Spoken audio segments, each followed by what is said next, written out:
Ketegangan di Venezuela memanas seiring kehadiran armada perang Amerika Serikat di Laut Karibia. Kini, kapal-kapal perang AS tidak hanya menghentikan perahu yang dituding terkait narkotika.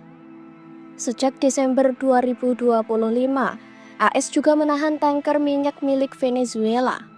Kondisi semakin diperburuk dengan penangkapan Presiden Venezuela Nicolas Maduro oleh pasukan elit Amerika pada Sabtu 1 Januari 2026.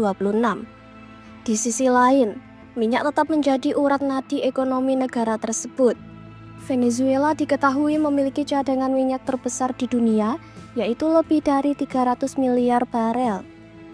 Dalam kalkulasi strategis Presiden AS Donald Trump, kekayaan energi ini diduga menjadi salah satu faktor utama.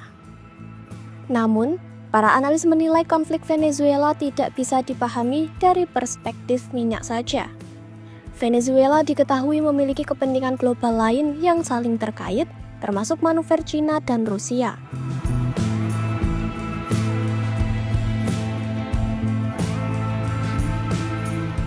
Bagi Cina, Venezuela dipandang sebagai sumber energi alternatif di tengah kompetisi global perebutan sumber daya alam.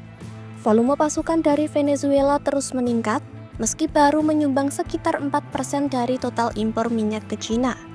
Para analis memperkirakan impor minyak Cina dari Venezuela melampaui 600.000 barel per hari atau hampir menyerap seluruh produksi nasional. Sementara itu, minyak jenis mere yang terkena sanksi barat justru memberikan keuntungan strategis bagi Beijing. Oleh karena itu, Cina mengucurkan dana besar ke Caracas melalui skema pinjaman dengan perkiraan utang mencapai 60 hingga 70 miliar dolar AS. Pengaruh Cina juga menguat melalui sektor teknologi dan persenjataan. Hal ini termasuk dominasi komponen Cina dalam infrastruktur telekomunikasi Venezuela. Di sisi lain, Rusia melihat Venezuela sebagai wilayah strategis untuk menentang dominasi Amerika Serikat.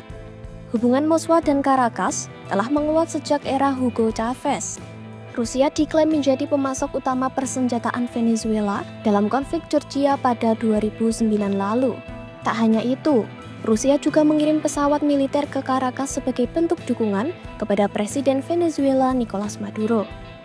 Namun, dalam konfrontasi terkini, Moskwa memilih bersikap lebih hati-hati dengan dukungan yang terbatas pada pernyataan politik.